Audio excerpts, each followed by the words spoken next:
আগামীকাল প্রতিবেদন জমা দেবে নির্বাচন ব্যবস্থা সংস্কার কমিশন, যেখানে কোনো প্রার্থীর বিনা প্রতিদ্বন্দ্বিতায় নির্বাচিত হওয়ার সুযোগ থাকছে না। সংসদে আসন বাড়ানো, ন্যূনতম ভোট না পড়লে নির্বাচন বাতিল ও দুই কক্ষের পার্লামেন্টের সুপারিশও আসছে।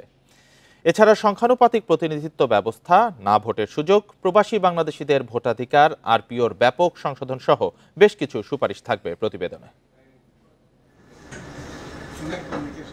দায়িত্ব নেওয়ার পর রাষ্ট্র সংস্কারে 11টি সংস্কার কমিশন গঠন করে অন্তর্বর্তী সরকার। নির্বাচন ব্যবস্থা সংস্কারে কমিশন হয় গত ৩ অক্টোবর। কমিটি সরকারের কাছে প্রতিবেদন দেওয়ার প্রস্তুতি গুছিয়ে এনেছে। বুধবার তারা প্রধান উপদেষ্টার কাছে প্রতিবেদন জমা দেবেন। ২০১৪ সালের দশম সংসদ নির্বাচনে ১৫৩ আসনে বিনা প্রতিদ্বন্দ্বিতায় সংসদ সদস্য হওয়ার নজির রয়েছে। বিনা প্রতিদ্বন্দ্বিতায় ভোটের প্রবণতা রোধে ভোটার উপস্থিতির একটা সীমারেখা টেনে দিতে চায় সংস্কার কমিশন।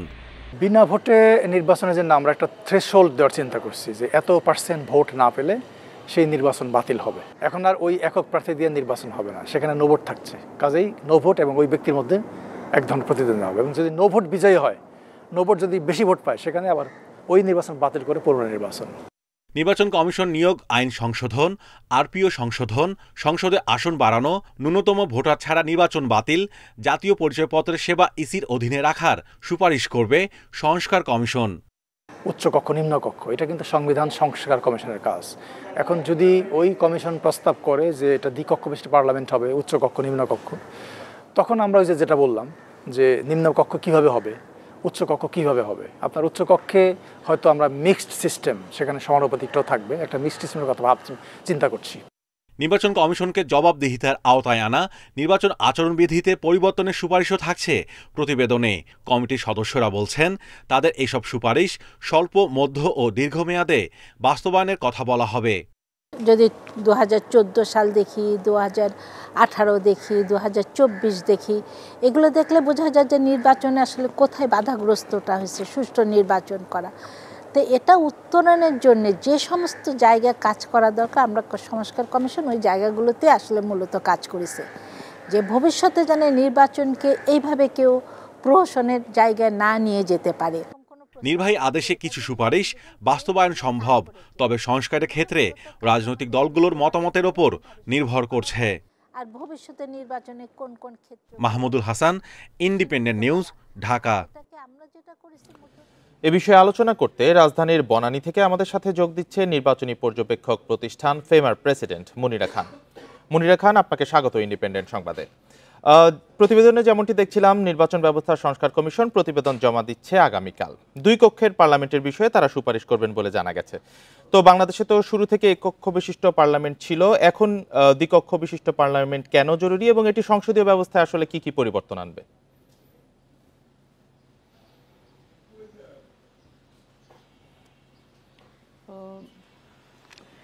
ধন্যবাদ আপনাকে।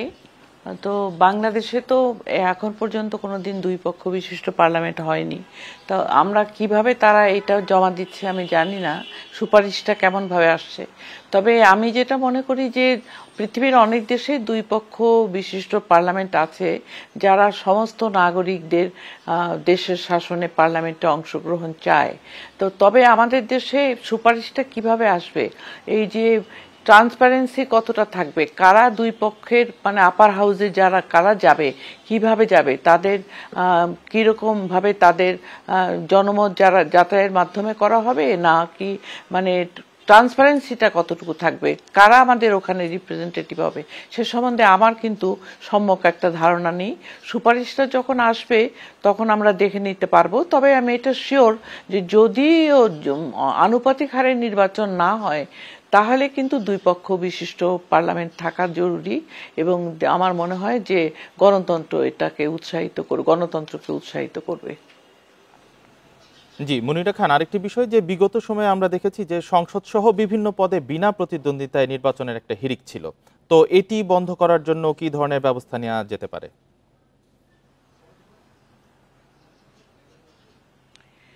বিনা প্রতিদ্বন্দ্বিতায় সাধারণত নির্বাচন আমাদের দেশে যখন দেখা গেছে, তখন হতাশাগ্রস্ত নাগরিকরা বিনা প্রতিদ্বন্দ্বিতায় নির্বাচনে যায়। কিন্তু যদি একটা সুষ্ঠু অবাধ নিরপেক্ষ নির্বাচন হয়, যদি স্টেক হোল্ডাররা যেমন রাজনৈতিক দলগুলি এবং আমি বলবো ভোটার এবং আমি বলবো সবচেয়ে বড় হচ্ছে যে সরকারের আন্ডারে নির্বাচন হবে তাদের সদিচ্ছা এবং নির্বাচন কমিশনের এফিসিয়েন্সি, এই কয়টা যদি ঠিক থাকে এবং মানি মাসল আর মানে ম্যানিপুলেশন, এই তিনটা যদি না থাকে, বিশেষ করে ম্যানিপুলেশন যদি না থাকে, তাহলে কিন্তু বিনা প্রতিদ্বন্দ্বিতায় নির্বাচন হয় না।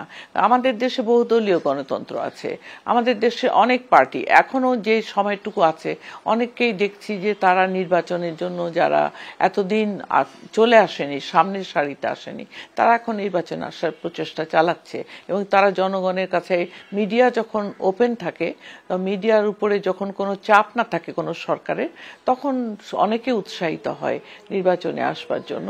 এবং এই যে আমি আগেই বললাম যে মানি মাসল এবং ম্যানিপুলেশনটাকে যদি নির্বাচন কমিশন একদম মানে তাদের ইয়ের ভেতরে রাখতে পারে, কন্ট্রোলের ভেতরে রাখতে পারে, তাহলে বিনা প্রতিদ্বন্দ্বিতার নির্বাচন হওয়ার আমি মনে করি না যে কোনো আমাদের দেশে এটা হবে সামনে, যদি সরকারের সদিচ্ছা থাকে।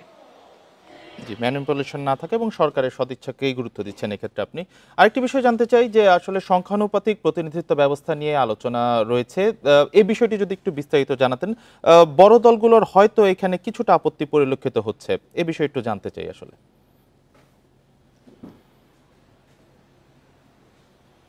আমাদের দেশে হয় কি, কোনো পার্টি এমনভাবে মানে জনগণের কাছে পৌঁছতে পেরেছে সোফার, আমাদের দেশে একটা দুটো বড় জোর তিনটা পলিটিক্যাল পার্টি জনগণের কাছ থেকে রায় পেয়ে থাকে, মানে ভোটাধিকার করার পর।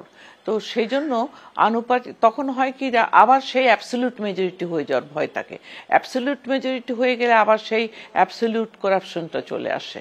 তো সেজন্য আমি মনে করি যে আনুপাতিক হারে নির্বাচনের পদ্ধতিটা ভালো, যেখানে সব দলের সমর্থন ভোটাধিকার ভোটের আনুপাতিক হারে হয়ে থাকে। কিন্তু সেটা আমাদের দেশে আমি জানি না, আমার জনগণের ধারণা এই আনুপাতিক হারে নির্বাচন অনেক কম। এখন কতটুকু সময় আছে, কতটুকু সময়ে তাদের ভোটার এডুকেশন দেওয়া যাবে, তারা কতটুকু কিভাবে এটাকে গ্রহণ করবে। তো আগে যেমন আমরা কথা বললাম যে দুই কক্ষ বিশিষ্ট পার্লামেন্ট যদি থাকে, তাহলে কিন্তু এইদিকে আবার আনুপাতিক হারে নির্বাচনের এটা ইম্পর্টেন্সটা অনেক কমে আসে। এই দুটোকে সমন্বয় করে, যেমন দুই পক্ষ পার্লামেন্ট, আবার এইদিকে আনুপাতিক হার, এই দুটোকে সমন্বয় করে একটা নির্বাচন যদি করা যায় বহুদলীয় গণতন্ত্রের মাধ্যমে এবং নির্বাচন কমিশন এবং সরকারের যদি সদিচ্ছা থাকে, তাহলে ভোটারদের এডুকেশন দিয়ে যে কোনো দুটোকে একটাকে গ্রহণ করা যেতে পারে। আমি মনে করি যে এদিকে আনুপাতিক হারে নির্বাচন, এদিকে আবার দুই পক্ষ বিশিষ্ট, দুটোর দরকার হয় না। কিন্তু আমি মনে করি যে কোনো একটিকে আমরা ভালোভাবে যদি বেছে নিই আর আমাদের যদি সদিচ্ছা থাকে, তাহলে আমার মনে হয় রাজনৈতিক দলগুলি যদি বুঝতে পারে যে এখানে স্বৈরাচারের আর কোনো জায়গা নেই, এখানে অ্যাবসলিউট মেজরিটি হবে না, জনগণের রায় প্রতিফলিত হবে, ঠিক মতনই প্রতিফলিত হবে, তাহলে যে কোনো একটাকে বেছে নিলে আমার মনে হয় যে দেশে একটা সুষ্ঠু গণতান্ত্রিক পরিবেশ ফিরে আসবে। জি, মুনিরা খান, আপনার বক্তব্য একদম পরিষ্কার। আমাদের সাথে যুক্ত হওয়ার জন্য এবং আপনার মূল্যবান মতামত তুলে ধরার জন্য অসংখ্য ধন্যবাদ আপনাকে। বিএনপির স্থায়ী কমিটির এক জরুরি বৈঠক অনুষ্ঠিত হয়েছে। সোমবার সন্ধ্যায় রাজধানীর গুলশান কার্যালয়ে হয় এ বৈঠক। এতে লন্ডন থেকে ভার্চুয়ালি যুক্ত হয়ে সভাপতিত্ব করেন দলের ভারপ্রাপ্ত চেয়ারম্যান তারেক রহমান। 2 ঘন্টারও বেশি সময় ধরে চলা এই বৈঠকে খালেদা জিয়ার চিকিৎসা সহ সমসাময়িক রাজনৈতিক বিষয়ে আলোচনা হয়। এছাড়া সমমনা বেশ কিছু দলের সাথে সম্প্রতি বিএনপির লিয়াজো কমিটির বৈঠকে আসা বিভিন্ন প্রস্তাব পরামর্শ নিয়েও আলোচনা করেন স্থায়ী কমিটির সদস্যরা। এর আগে বৈঠকে যোগ দেন দলের মহাসচিব মির্জা ফখরুল ইসলাম আলমগীর, স্থায়ী কমিটির সদস্য ডক্টর খন্দকার মোশাররফ হোসেন, ব্যারিস্টার জমির উদ্দিন সরকার, মির্জা আব্বাস, ডক্টর আব্দুল মঈন খান, সালাউদ্দিন আহমেদ, হাফিজউদ্দিন আহমেদ, আমির খসরু মাহমুদ চৌধুরী। সম্প্রতি প্রতি সপ্তাহের সোমবার দলের শীর্ষ পর্যায়ের এই বৈঠক অনুষ্ঠিত হচ্ছে। সেনাবাহিনীর প্রধান জেনারেল ওয়াকারুজ্জামানের সঙ্গে পিলখানা হত্যাকাণ্ড পুনঃতদন্তে গঠিত জাতীয় স্বাধীন তদন্ত কমিশন সাক্ষাৎ করেছে। বিষয়টি নিশ্চিত করেছে আইএসপিআর। সাক্ষাতে বিভিন্ন গুরুত্বপূর্ণ বিষয়ে আলাপ আলোচনা হয়েছে বলে জানিয়েছে আইএসপিআর। সোমবার পিলখানা হত্যাকাণ্ড পুনঃতদন্তে গঠিত জাতীয় স্বাধীন তদন্ত কমিশনের সভাপতি অবসরপ্রাপ্ত মেজর জেনারেল আলম ফজলুর রহমানের নেতৃত্বে কমিশনের সদস্যবৃন্দ সেনাবাহিনী প্রধানের সাথে সৌজন্য সাক্ষাৎ করেন। এ সময় তারা সেনাবাহিনী প্রধানের সাথে বিভিন্ন গুরুত্বপূর্ণ বিষয়ে আলোচনা করেন। বিশেষ করে তদন্ত কার্যক্রম পরিচালনার লক্ষ্যে বাংলাদেশ সেনাবাহিনীর সহযোগিতা কামনা করেন। সেনাবাহিনী প্রধান এ তদন্ত কার্যক্রম পরিচালনায় সেনাবাহিনীর পক্ষ হতে সকল ধরনের সহযোগিতার আশ্বাস প্রদান করেন।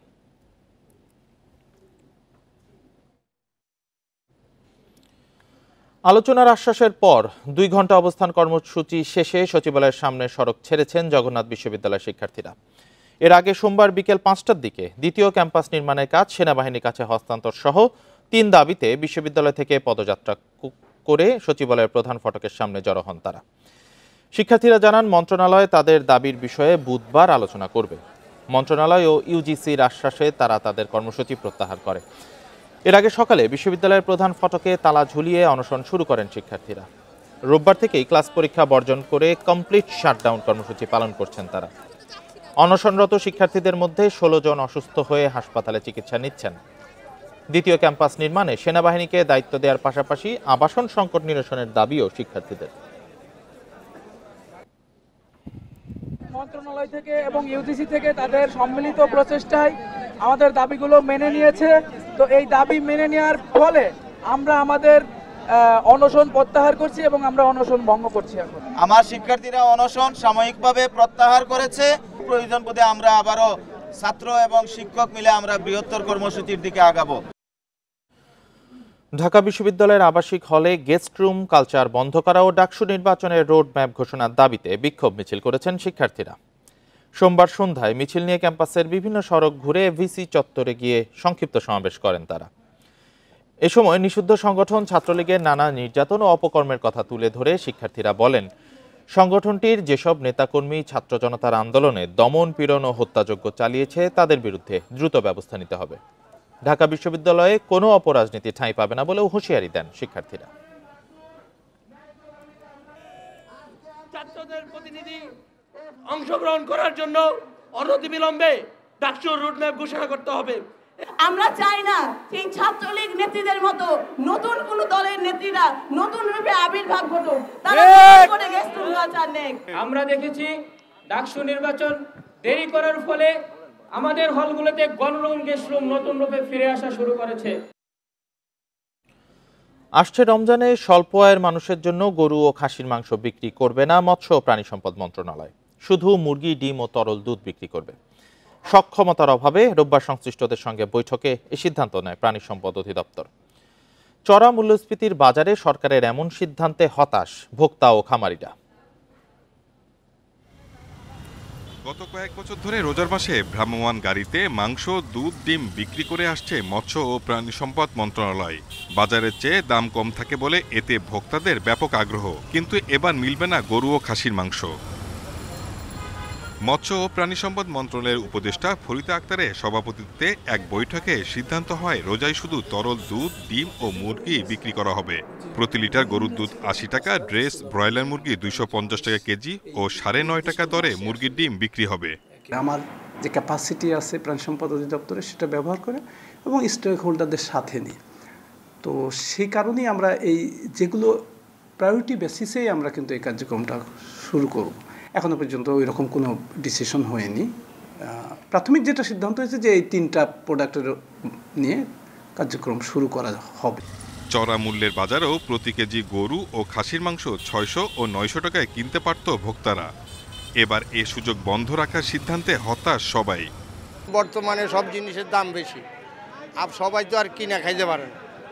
এটা গরিব মানুষের জন্য অনেক সুযোগ সুবিধা হইতে পারে, সরকারের যদি এটা সুযোগ সুবিধা দিত। গরুর মাংস অন্তর্ভুক্ত না থাকে তাহলে এই আয়োজনটা আমার কাছে মনে হয় ফিকে হয়ে যাবে এবং ওভারহেড কস্ট কিন্তু সেমই থাকবে। আপনার আইটেম কমতেছে দুইটা, মূল আইটেম দুইটাই কমে যাচ্ছে, কিন্তু ওভারহেড কস্টটা কিন্তু সেম থাকবে। আপনার দুধ এবং মুরগির মাংস বিক্রি করার জন্য কিন্তু আপনি খোলা ভ্যানে বিক্রি করতে পারবেন না, শেলফ লাইফ নষ্ট হয়ে যাবে। গত বছর রমজানে মাংসের পাশাপাশি মাছও বিক্রি করেছিল সরকার। এবার মাছ বিক্রি নিয়ে এখন পর্যন্ত সিদ্ধান্ত হয়নি বলেও জানিয়েছে অধিদপ্তর। Shahid Ahmed, independent News, Dhaka. এপ্রিলে হতে পারে ব্যবসায়ীদের সংগঠন বিজিএমইএ ও এফবিসিসিআই নির্বাচন। 5 আগস্টের পর থেকে এ দুটি সংগঠন পরিচালনা করছেন অন্তর্বর্তী সরকারের নিয়োগ দেওয়ার প্রশাসক। তারা জানান সংগঠনের সংস্কার আনতে এবং রাজনৈতিক প্রভাব মুক্ত করতে নির্বাচনে এই দেরি। তবে ব্যবসায়ীরা বলছেন নির্বাচিত কমিটি দায়িত্ব পেলে আমদানি রপ্তানি বাড়বে। 5 আগস্ট পট পরিবর্তনের পর পদত্যাগ করেন এফবিসিসিআই ও বিজিএমইএ এর সভাপতি। সংগঠনগুলো চলছে প্রশাসক দিয়ে। 10 জানুয়ারির মধ্যে নির্বাচন করার কথা ছিল, কিন্তু এখনও তা হচ্ছে না। বাজেট আসতেছে, আমাদের বাজেট নিয়ে কিন্তু অনেক কিছুই হঠাৎ করে আবার ভ্যাট ইমপ্লিমেন্ট করছে 42টা আপনার সার্ভিস সেক্টরে। এটা নিয়ে একটা অসন্তোষ বা আমরা বার্গেনিং কিছু করতে পারছি না, কার কাছে করব, কিভাবে করব। প্রশাসক তো আর আমাদের কথা বলবে না, বিধায় আমি মনে করি আমাদের এফবিসিসিআই যত দ্রুত সম্ভব নির্বাচন আমরা চাই। ব্যবসায়ীদের শীর্ষ সংগঠন এফবিসিসিআই এর প্রশাসক জানান কমিয়ে আনা হচ্ছে পরিচালক ও সহসভাপতির সংখ্যা। রাজনৈতিকভাবে নয়, সদস্যদের সরাসরি ভোটে সভাপতি নির্বাচিত হবেন। এরকম সংস্কার অব্যাহত রয়েছে, তাই নির্বাচন দিতে দেরি হচ্ছে। উপদেষ্টা মহোদয়ের সাথে একটা মিটিংয়ে ডেট হয়েছিল, ওই ডেটে হতে পারে না মিটিংটি। আশা করা যাচ্ছে খুব শীঘ্রই একটা মিটিং হবে, আমরা চূড়ান্ত সিদ্ধান্ত নিতে পারবো। জানুয়ারি 10 তারিখ পর্যন্ত একটা সময় ছিল, সময় আরও 120 দিন বাড়িয়েছে। তো আমার মনে হচ্ছে যে এত সময় হয়তো লাগবে না, তার আগে আমরা নির্বাচনটা করতে পারবো। পোশাক শিল্প মালিকদের সংগঠন বিজিএমইএ এর প্রশাসক জানান 26 জানুয়ারি নির্বাচন বোর্ড গঠন করা হবে। এপ্রিল মাসের শেষ নাগাদ নির্বাচন দেওয়া সম্ভব হবে। আমরা ঐক্যমতে পৌঁছেছি যে আমরা নির্বাচনে আমরা এই মাসে জানুয়ারি মাসের শেষ নাগাদ আমরা নির্বাচনী যে বোর্ড সেটা গঠন করব এবং ইনশাল্লাহ এপ্রিলের শেষ সপ্তাহে এপ্রিলের মধ্যে আমাদের নির্বাচন সুষ্ঠু সম্পন্ন হবে ইনশাল্লাহ। এ মাসে হালনাগাদ ভোটার তালিকা প্রকাশ করা হবে বলেও জানান বিজিএমইএ এর প্রশাসক। Shahid Ahmed, independent News, Dhaka. Beximco industrial পার্কের সকল কারখানা খুলে দেয়া, ব্যাংকিং ব্যবস্থা পুনরায় চালু এবং অন্যান্য বকেয়া পরিশোধের দাবিতে মানববন্ধন কর্মসূচির আয়োজন করেছে কারখানার কর্মকর্তা কর্মচারী সহ সাধারণ মানুষ। যে কোনো অপ্রীতিকর ঘটনা এড়াতে কারখানার এলাকায় মোতায়েন রয়েছে আইনশৃঙ্খলা বাহিনী। এ নিয়ে আরও জানাতে গাজীপুর থেকে যুক্ত হয়েছেন সহকর্মী আবুল হাসান। আবুল হাসান, কর্মকর্তা কর্মচারীগণ ঠিক কী ধরনের সংকটের ভিতর দিয়ে যাচ্ছেন এবং তাদের যে সমাবেশটি সেটি ইতিমধ্যে শুরু হয়েছে কিনা, তাদের দাবিগুলো মূলত কি কি?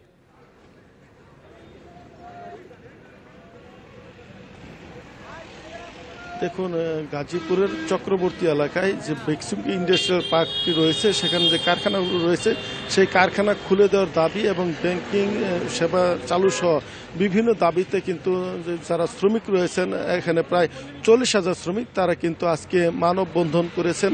এবং সেই মানববন্ধন আমরা এখন যেটি দেখতে পেয়েছি যে চক্রবর্তী এলাকা ছাড়িয়ে সেই মানববন্ধন কিন্তু নবীনগর এলাকা পর্যন্ত ছড়িয়েছে এবং সেখানে যারা কর্মকর্তা কর্মচারী রয়েছেন তাদের পাশাপাশি নারী পুরুষ শ্রমিক বিভিন্ন বয়সী তারা কিন্তু অংশ নিয়েছেন এবং তারা ব্যানার ফেস্টুন নিয়ে তারা এখানে কিন্তু এই মানববন্ধনে সামিল হয়েছেন। এবং আমরা শ্রমিকদের সঙ্গে কথা বলছিলাম, তারা যেটি বলছেন যে প্রায় মাসখানেক হলো তাদের যে কারখানা সেই বেক্সিমকো ইন্ডাস্ট্রিয়াল পার্ক বন্ধ রয়েছে এবং এই বন্ধ থাকার কারণে তাদের ভিতরে যে কর্মসংস্থানের যে অনিশ্চয়তা সেটি তৈরি হয়েছে এবং তারা বলছেন যে প্রায় 40,000 পরিবার এই কারখানার সাথে জড়িত এবং তাদের যে রুটি রুজি সেটি অনিশ্চিত হয়। তারা কিন্তু সংকটে পড়েছেন, নানা দুশ্চিন্তা তাদের ভর করেছে এবং সেই তাগিদেই কিন্তু এখন কর্মসংস্থান সৃষ্টি এবং এই কারখানা খুলে দেওয়ার দাবিতে তারা কিন্তু আজকে এই মানববন্ধনে সামিল হয়েছেন। এবং এই কারখানার কর্মকর্তা কর্মচারী শ্রমিক ছাড়াও কিন্তু এখানে আমরা দেখেছি সাধারণ মানুষ এখানে অংশগ্রহণ করেছেন এবং তাদের যে দাবি সেটা হচ্ছে যে এই যে কারখানা, সেই কারখানা ঘিরে কিন্তু এখানে অনেকের বাসা ভাড়া ছিল, দোকানপাট ছিল এবং বিভিন্ন আর্থিক প্রতিষ্ঠান কিন্তু এই কারখানাকে ঘিরেই সচল ছিল। এই কারখানা বন্ধ হওয়ার পর তাদের যে আর্থিক যে এখানকার যে কর্মকাণ্ড সেটি কিন্তু পুরোপুরি বন্ধ হওয়ার উপক্রম এবং সেই কারণে কিন্তু সাধারণ মানুষ এই আন্দোলনে সামিল হয়েছেন এবং তারা যেটি বলছেন যে শুধু 40,000 পরিবার নয়, এখানে এলাকাবাসীরও দাবি এই কারখানাটি অতি সত্বর খুলে দেওয়া, যাতে মানুষের কর্মসংস্থানের পাশাপাশি এখানে যারা বাসা ভাড়া দিয়েছেন এবং এখানে দোকানপাট খুলেছেন, ব্যবসা প্রতিষ্ঠান খুলেছেন, তারাও যেন এখানে কর্ম করে খেতে পারেন, সেই প্রচেষ্টা যেন সরকার নেয়, সেই উদ্যোগ যেন নয়, সেই দাবি কিন্তু এখানকার সাধারণ মানুষ করছে। এবং এখানকার কারখানা কর্তৃপক্ষ এবং শ্রমিকরা যেটি বলছেন যে এই কারখানাতেই তারা কিন্তু রুটি রুজির ব্যবস্থা করেছিলেন এবং দীর্ঘ অনেকেই 8 বছর ধরে এখানে কাজ করছেন। অনেকের কিন্তু নতুন করে যেখানে কারখানায় দেওয়ার যে কর্মসংস্থানের সুযোগ সেটিও কিন্তু অনেকের নাই। অনেকের বয়স এখানে অনেকের বয়স বেড়ে গেছে এবং সেই কারণে তারা কিন্তু নতুন করে যে কারখানায় চাকরি নেবেন সেই পরিস্থিতিও কিন্তু তাদের অনেকেই নেই। ফলে তারা বলছেন যে এই কারখানা যেন অতি সত্বর খুলে দেওয়া হয় এবং তাদের পরিবার যেন নিয়ে এখানে কাজ করে এখানে খেতে পারেন, সেই সুযোগ সৃষ্টির জন্য তারা কিন্তু সরকারের কাছে দাবি জানিয়েছেন। এবং পাশাপাশি ব্যাংকিং যে এখানে এলসি খোলা এবং এই কারখানা সচল রাখার জন্য যে ব্যাংকিং সেবা সেটিও যেন চালু করা হয়, সেই দাবি তারা তুলছেন। এবং তারা বলছেন যে এই দাবি তারা আদায়ে শান্তিপূর্ণভাবে আজকে তারা মানববন্ধন কর্মসূচি দিয়েছেন এবং এখানে তারা গণস্বাক্ষর নিচ্ছেন এবং প্রায় 40,000 নারী পুরুষ শ্রমিক তারা কিন্তু এই গণস্বাক্ষর দিচ্ছেন এবং তারা সেই গণস্বাক্ষর কর্মসূচির পাশাপাশি মানববন্ধন সমাবেশ করছেন। এবং এখন পর্যন্ত আমরা যেটি দেখেছি যে শান্তিপূর্ণভাবেই তাদের এই কর্মসূচি চলছে এবং কোনো ধরনের অপ্রীতিকর ঘটনা আমরা দেখতে পাইনি। পরিস্থিতি নিয়ন্ত্রণ এবং স্বাভাবিক রাখতে এখানে শিল্প পুলিশের পাশাপাশি অন্যান্য আইনশৃঙ্খলা বাহিনীর সদস্য এবং গোয়েন্দা সদস্যরা কিন্তু আমরা এখানে দেখতে পেয়েছি এবং তারাও কিন্তু তাদের দায়িত্ব পালন করে যাচ্ছে। এই ছিল গাজীপুরের বেক্সিম ইন্ডাস্ট্রিয়াল পার্কের মানববন্ধন কর্মসূচির সর্বশেষ পরিস্থিতির খবর। গাজীপুর থেকে জানাচ্ছিলেন সহকর্মী আবুল হাসান। ঢাকা বরিশাল লঞ্চের অত্যাধুনিক সরঞ্জাম ব্যবহার জানেন না লঞ্চের চালক সহ অন্যান্য ক্রুরা। প্রশিক্ষণ না থাকায় প্রায়ই দুর্ঘটনার কবলে পড়ছে বিলাসবহুল লঞ্চগুলো। বারবার তাগিদ দিলেও প্রশিক্ষণের উদ্যোগ নেই সংশ্লিষ্ট কর্তৃপক্ষের। 170 কিলোমিটার ঢাকা বরিশাল নৌরুটে বিলাসবহুল যাত্রীবাহী লঞ্চ চলাচল করে 30টি। Radar, indicator, remote control, echo sounder, GPS ও ভিএইচএফ এর মতো আধুনিক যন্ত্রপাতি রয়েছে এসব লঞ্চে, যা নদীপথে দুর্ঘটনা কমাতে সহায়ক। তবে লঞ্চে থাকা এসব অত্যাধুনিক যন্ত্রপাতি ব্যবহারের দক্ষতা নেই চালক শুকানিদের। তাদের অভিযোগ, আধুনিক যন্ত্রপাতি ব্যবহারে প্রশিক্ষণ দেওয়ার কোনো উদ্যোগ নেয়নি বিএডব্লিউটিএ ও লঞ্চ মালিকরা। ফলে অব্যবহৃত থেকে যাচ্ছে বেশিরভাগই যন্ত্রপাতি। কোনো প্রশিক্ষণ আমাদের নেওয়া নাই, আমরা প্র্যাকটিক্যালে যতটুকু অভিজ্ঞতা অর্জন করছি ওই প্র্যাকটিক্যাল অনুযায়ী আমরা চালাচ্ছি। আমাদেরকে যে প্রশিক্ষণ যে একটা দেওয়াটা সরকারি ধরনের একটা প্রশিক্ষণ থাকবে সেটা কিন্তু এখন পর্যন্ত দেওয়া হয় নাই। আমি রাডার দেখে চালাই, কিন্তু সামনে হঠাৎ ঘন কুয়াশা পড়লে আরেকজনের রাডার নাই, সে দেখতে পায় না, তখন সে এটাকে একটা বিপদের সম্মুখীন হয়। চালক শুকানিদের প্রতি বছর প্রশিক্ষণ দেওয়ার ব্যাপারে একমত হলেও প্রশিক্ষণ না দেওয়ার জন্য একে অপরের ওপর দায় দিচ্ছেন লঞ্চ মালিক পক্ষ ও বিআইডব্লিউটিএ কর্তৃপক্ষ। মালিক কর্তৃপক্ষ তো বড় ধরনের লঞ্চ সৃষ্টি করে, কিন্তু গভর্নমেন্টের কিছু নিয়ম নীতি আছে, সেই নিয়ম নীতি বা প্রশিক্ষণ বিআইডব্লিউটির মাধ্যমে প্রশিক্ষণ নিতে হয়। প্রতি বছরই একটা নির্ধারিত টাইমের মধ্যে তাদেরকে ট্রেনিং করাতে হবে। একবার ট্রেনিং করে ছেড়ে দিলাম, 5 বছর 10 বছর চললো, সেই নিয়মে এখন আর চলতেছে না। প্রতিটি লঞ্চের মাস্টারে কিন্তু সার্টিফিকেট রয়েছে। এখন ব্যাপারটা হলো যে এই সকল মাস্টার কিন্তু অনেক প্রবীণ, এখন যারা নতুন ঢুকছে তারা অনেক কিছু আধুনিক জ্ঞান নিয়ে ঢুকছে। বরিশাল বিভাগে 2 শতাধিক চালক শুকানি অদক্ষ অবস্থায় বিলাসবহুল লঞ্চগুলো পরিচালনা করছেন। ফলে বৈরী আবহাওয়া ও কুয়াশার কারণে সবচেয়ে বেশি নৌ দুর্ঘটনা ঘটছে এই রুটে। Independent news. দৈনিক 81,000 যানবাহন চলাচলের লক্ষ্যমাত্রা নিয়ে গত 3 জানুয়ারি চালু হয় চট্টগ্রাম এলিভেটেড এক্সপ্রেসওয়ে, কিন্তু এখন প্রতিদিন গাড়ি চলছে মাত্র 7,000, যা লক্ষ্যমাত্রা থেকে 74,000 কম। প্রকল্প সংশ্লিষ্টদের দাবি, এক্সপ্রেসওয়ের কাজ পুরো শেষ হলে বাড়বে গাড়ির সংখ্যা। আর নগর পরিকল্পনাবিদরা বলছেন অপরিকল্পিত নির্মাণে সুফল পাচ্ছে না নগরবাসী।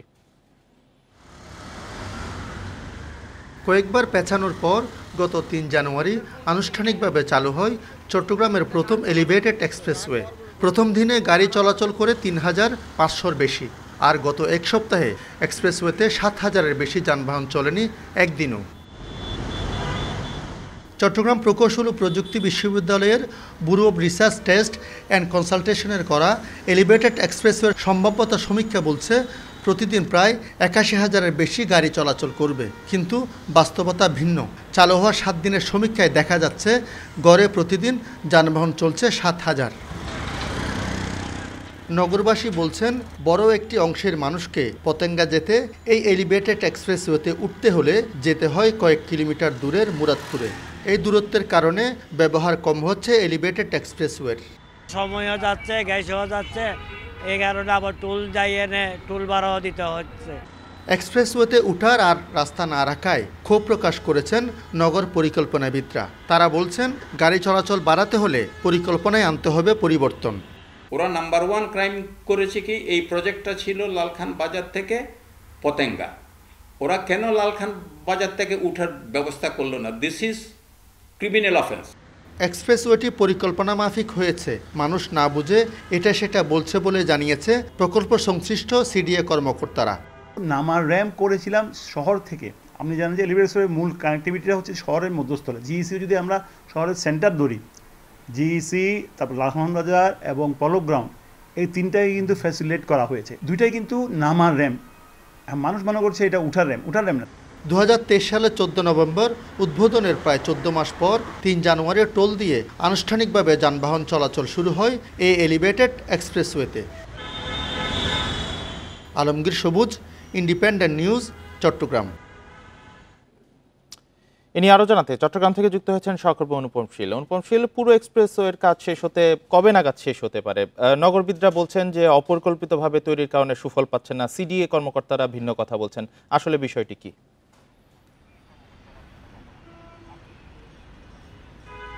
আগে একটু মনোযোগ আকর্ষণ করতে চাই, সেটি হচ্ছে আমরা এখন এলিভেটেড এক্সপ্রেসওয়েতে নামার একটি জায়গা, এটি লালখান বাজার মোড়ে, এবং আপনি দেখতে পাচ্ছেন এখানে এক পাশ দিয়ে নামার ব্যবস্থা করা হয়েছে।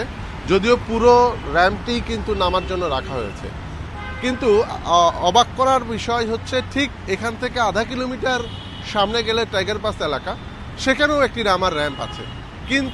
তবে পুরো একেবারে এলিভেটেড এক্সপ্রেসওয়ের পতেঙ্গা প্রান্ত থেকে আমরা এখন যেখানে দাঁড়িয়ে আছি সেখানে এবং সামনে আমরা যদি বিপরীত দিকে আরও অন্তত 2.5 কিলোমিটার 3 কিলোমিটার যাই, এর মধ্যে কিন্তু উঠার মতো কোনো ব্যবস্থাপনা নাই। অর্থাৎ সাধারণ মানুষকে এই এলিভেটেড এক্সপ্রেসওয়েতে উঠতে হলে হয় চট্টগ্রাম শহরের এক প্রান্ত, অর্থাৎ এই এলিভেটেড এক্সপ্রেসওয়ের একেবারে সর্বশেষ প্রান্ত বহদ্দারহাটে চলে যেতে হবে, নতুবা 2 নম্বর গেট পার হয়ে বেবি সুপার মার্কেটের পাশ দিয়ে উঠতে হবে। অর্থাৎ এখনো পর্যন্ত প্রায় এই এলিভেটেড এক্সপ্রেসওয়ের যে প্রকল্প, তাতে যে কাজ হয়েছে তাতে চট্টগ্রাম শহরের প্রধান অংশ থেকে ওঠার মতো কোনো ব্যবস্থাপনা তৈরি করা যায়নি। সংশ্লিষ্টরা, যেটি আমরা একটু আগে খবরও যেমনটা জানাচ্ছিলাম, তারা বলছেন যে তাদের কাজ এখনো শেষ হয়নি, পুরো কাজ শেষ হলে তাহলে এই ব্যবস্থাপনাটি হবে। কিন্তু আমরা দেখছি যে এই প্রকল্পটির শুরু থেকেই এই র্যাম্প নামানো নিয়ে নানা ধরনের আলোচনা সমালোচনা, বারে বারে র্যাম্পের নকশা পরিবর্তন হয়েছে। আমরা প্রথম দিকে যে শুনেছিলাম 24টি র্যাম্প নামানো হবে, পরবর্তীতে 16টি, এখন আরও কমিয়ে আনা হয়েছে। অর্থাৎ যখন তখন প্রকল্পের মাঝপথে বিভিন্ন সময়ে আমরা দেখেছি যে নকশায় পরিবর্তন এনে এই র্যাম্পের বিষয়টি কমিয়ে আনা হয়েছে এবং স্থানও পরিবর্তন হয়েছে। এর ফলে আমরা এরকমও দেখেছি যে র্যাম্প করার জন্য পাইলিং করা হয়েছে, কিন্তু পাইলিংয়ের মাঝপথে থামিয়ে দিয়ে আবার সেই র্যাম্পটি বন্ধ করে দেওয়া হয়েছে, কাজ বন্ধ করে দেওয়া হয়েছে। অর্থাৎ জনগণের টাকায় এক ধরনের যথেচ্ছাচার হচ্ছে বলে সংশ্লিষ্টরা মনে করছেন, বা সংশ্লিষ্ট আমাদের বিশেষ করে নগর পরিকল্পনাবিদ বা যারা এই সমস্ত বিষয়গুলো নিয়ে ভাবেন তারা আমাদেরকে জানিয়েছেন। সিডিএ কর্তৃপক্ষ যদিও বলছে যে তারা পূর্ণাঙ্গ ভাবে চালু হলে তারপর একটিতে মানুষজন উঠবে, কিন্তু আসলে সেটি কোন মন্ত্রী উঠবে সেটি বোঝা যাচ্ছে না। কারণ এখানে আমরা যে অংশটির কথা বললাম, অর্থাৎ একেবারে এই যে আগ্রাবাদ থেকে, অর্থাৎ বারিক বিল্ডিং থেকে জিসি মোড় পর্যন্ত অন্তত 6 কিলোমিটারের মতো জায়গা, 6-7 কিলোমিটারের মতো, সেখানে মাত্র একটি র্যাম্পের কাজ আমরা দেখছি যে জিসির মোড়ে হচ্ছে। সেটি নিয়েও নানা আলোচনা আছে যদিও। তারপরে এই একটি র্যাম্প আছে, কিন্তু নামার জন্য একই জায়গায় কিন্তু দুটি র্যাম্প আছে। এক্ষেত্রে আগ্রাবাদের মানুষজন কিভাবে এই এলিভেটেড এক্সপ্রেসওয়েতে উঠবে অথবা কদমতলী থেকে কিভাবে উঠবে, এই বিষয়গুলো কিন্তু বোঝার বা জানা যাচ্ছে না, বা এটা সম্ভবও না। তো সামগ্রিকভাবে এই প্রকল্পটি দেখা হচ্ছে যে একটি আমরা বিভিন্ন সময়ে সাদা হাতি প্রকল্পের কথা শুনেছি। আমরা যেটি বা বিশেষজ্ঞরা যেটি মনে করছেন যে এই প্রকল্পটিও হয়তো সেরকম হতে যাচ্ছে, যার প্রেক্ষাপটে আমরা ইতোমধ্যেই দেখতে শুরু করেছি যে এই এলিভেটেড এক্সপ্রেসওয়ে যখন তৈরি করা হচ্ছিল তখনকার সমীক্ষায় বলা হচ্ছিল যে প্রতিদিন ৮১,০০০-এর মতো গাড়ি বা যানবাহন চলাচল করবে, কিন্তু আমরা দেখছি যে এখন সেটি ৪,০০০ থেকে ৪,৫০০-এর বেশি হচ্ছে না। অর্থাৎ স্বভাবতই বোঝা যাচ্ছে যে ঠিক কত পরিমাণ মানুষ আশা নিয়ে এই এলিভেটেড এক্সপ্রেসওয়েটি বানানো হয়েছিল, কিন্তু এখন আসলে কতজন সেটি ব্যবহার করতে পারছে। স্পষ্টতই বেশ কিছু নির্মাণ ত্রুটি লক্ষ্য করা যাচ্ছে। চট্টগ্রাম থেকে জানাচ্ছিলেন সহকর্মী অনুপম শীল। ওলামা লীগের এক নেতার দখলে থাকায় ২০২২ সালে বেতনা নদীর ২৭০ মিটার অংশ খনন করতে পারেনি পানি উন্নয়ন বোর্ড। এ কারণে নদীতে পানির স্বাভাবিক প্রবাহ ব্যাহত হয়ে গত বর্ষা মৌসুমে বেড়িবাঁধ ভেঙে যায়। ঘের ভেসে শতাধিক কোটি টাকার ক্ষতি হয় ওই এলাকায়। ৫ আগস্টের পর সেই ওলামা লীগের নেতা পালিয়ে গেলেও এখনও দখল করা নদীর সেই অংশ উদ্ধার করে খননের উদ্যোগ নেয়নি পানি উন্নয়ন বোর্ড। সাতক্ষীরার বড় নদীগুলোর একটি বেতনা। জেলা সদর, তালা, কলারোয়া ও আশাশুনি উপজেলার অধিকাংশ এলাকার পানি প্রবাহিত হয় এই নদী দিয়ে। ২০২১ সাল থেকে সদরের কামারডাঙ্গা গ্রামের ছাগলাগেট এলাকায় জেলা ওলামা লীগের সাংগঠনিক সম্পাদক রাফুজ্জামান লাদেন নদী দখল করে মাছের ঘের করছিলেন। পরের বছর বেতনা খননে উদ্যোগ নিয়েও দখল করা ২৭০ মিটার অংশ খনন করা যায়নি। স্থানীয়রা জানান, গত বর্ষা মৌসুমে অতিবর্ষণের পানি নদীটি দিয়ে স্বাভাবিকভাবে প্রবাহিত হতে পারেনি। এতে জলাবদ্ধতার কবলে পড়ে ৪ উপজেলার ১.৫ লক্ষাধিক মানুষ। বেড়িবাঁধ ভেঙে মাছের ঘের ও সবজি ক্ষেত ডুবে কমপক্ষে ১০০ কোটি টাকার ক্ষতি হয়। রাজনৈতিক পট পরিবর্তনের পর এখনও নদীর খনন শুরু না হওয়ায় ক্ষুব্ধ স্থানীয়রা। নদীটা খনন করার কথা ছিল, কিন্তু এখানে একজন প্রভাবশালী নেতার কারণে সেটা সম্ভব হয়নি। সরকার চলে গেলি তখন ও পলে গেল, পলানোর পরে ঘের সমস্ত জনগণ এসে মাছটাকে মেটি নিয়ে কাটাই কুটি দেয়। এই নদীতে এদিকে কাটছে, ভালোভাবে কাটছে, কিন্তু ওইদিকে যে খাজা নদীতে ওখানে কাটে এখনো কাটি পারি নাই। ওদিকে জোয়ার ভাটা খেলে না। এখানে জ্যৈষ্ঠী আষাঢ় মাসে আবার এখানে আবার বৃষ্টির সময় আবার হলো যেতি, যার কারণে নদীটা খুব সংস্কার করা হলো প্রয়োজন। তবে দ্রুত কাজ শুরুর কথা জানিয়ে পানি উন্নয়ন বোর্ড বলছে, জুনের মধ্যে শেষ হবে ২৭০ মিটার অংশের কাজ। লাদেন নামে একজন ওখানে ঘের করে রেখেছিলেন, সেটা আমরা অলরেডি উচ্ছেদ প্রক্রিয়ার মাধ্যমে ঘের অপসারণ করে সেখান দিয়ে এখন পানি নামছে। দ্রুতই এখানে ক্রসবাঁধ দিয়ে এবং আমরা এই ২৭০ মিটার অংশটি খনন শেষ করব। বেতনা নদীর ৪.৫ কিলোমিটার খনন প্রকল্পের বরাদ্দ ছিল ১৯,৯৫ লাখ টাকা। Independent news. উত্তরাঞ্চল সহ সারা দেশে তাপমাত্রা কিছুটা বাড়লেও কোথাও কোথাও মৃদু শীত অনুভূত হচ্ছে। সকালে শীত বেশি থাকলেও বেলা বাড়ার সাথে সাথে তা কমে আসে। এ নিয়ে আরও জানাতে দিনাজপুর থেকে যুক্ত হয়েছেন সহকর্মী ASM আলমগীর। আলমগীর, দিনাজপুরে শীতের প্রকোপ কতটা রয়েছে, আজকে তাপমাত্রা কত, সার্বিক শীত পরিস্থিতি জানতে চাই।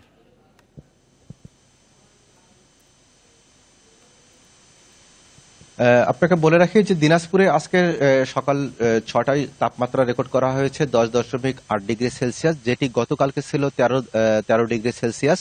সেই হিসাবে আজকে কিন্তু তাপমাত্রা অনেকটা কমে গেছে। এবং আরেকটা বিষয় সেটি হচ্ছে যে আজকে কিন্তু অনেকটা কুয়াশাচ্ছন্ন আকাশ, যার কারণে আপনার সেই সঙ্গে হিমেল মৃদু বাতাস কিন্তু বইতেছে, যার কারণে আজকে কিন্তু গত কয়েকদিনের তুলনায় আজকে কিন্তু অনেকটাই শীত অনুভূত হচ্ছে।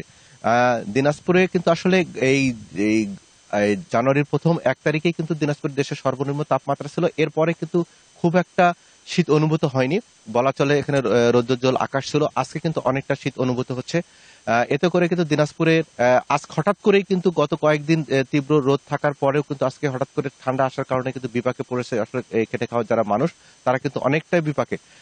আজকে রোদ কিছুটা উঠেছে, রোদ উঠলেও কিন্তু কুয়াশাচ্ছন্ন আকাশ থাকার কারণে কিন্তু রোদের প্রকোপ কিন্তু খুব একটা বোঝা যাচ্ছে না। এবং এখনো কিন্তু কুয়াশা, আপনি যদি আমাকে চারপাশে যদি খেয়াল করেন তাহলে দেখবেন যে আসলে এখনো কিন্তু কুয়াশাচ্ছন্ন আকাশ আছে এবং কুয়াশায় ঢেকে আছে, যার কারণে কিন্তু এখনো শীত অনুভূত হচ্ছে। এবং সেই সাথে কিন্তু হিমেল যে বাতাসটি, সেই হিমেল বাতাস কিন্তু হিমেল বাতাস বইছে।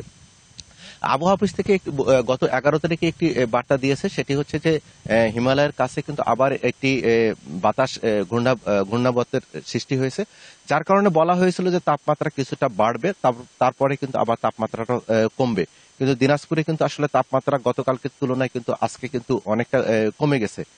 তো এই ছিল দিনাজপুরের সর্বশেষ শীতের অবস্থা আর কি। দিনাজপুর থেকে শীত পরিস্থিতি নিয়ে জানাচ্ছিলেন সহকর্মী আলমগীর। এলপি গ্যাসের উপর নতুন করে আরোপিত 7.5% মূল্য সংযোজন কর বাতিলের সিদ্ধান্ত নিয়েছে জাতীয় রাজস্ব বোর্ড এনবিআর। সোমবার এক বিশেষ আদেশে এই সিদ্ধান্তের কথা জানানো হয়। এতে উল্লেখ করা হয়, বাসাবাড়ির রান্না, যানবাহনে ও শিল্প কারখানায় এলপি গ্যাসের ব্যাপক ব্যবহারের কারণে এই সিদ্ধান্ত নেওয়া হয়েছে। এই আদেশ 9 জানুয়ারি থেকে কার্যকর হবে বলে গণ্য হবে বলে বিশেষ আদেশে উল্লেখ করা হয়। এর আগে 1 জানুয়ারি শতাধিক পণ্যের উপর কর বাড়ানোর সিদ্ধান্ত নেয় সরকার। এতে এলপিজির উপর 7.5% মূল্য সংযোজন কর আরোপ করা হয়। আর এই ছিল এখনকার সংবাদে। ইন্ডিপেন্ডেন্ট টেলিভিশনের সব খবর আরও বিস্তারিত জানতে চোখ রাখুন ফেসবুক, ইউটিউব, এক্সে। ধন্যবাদ সবাইকে।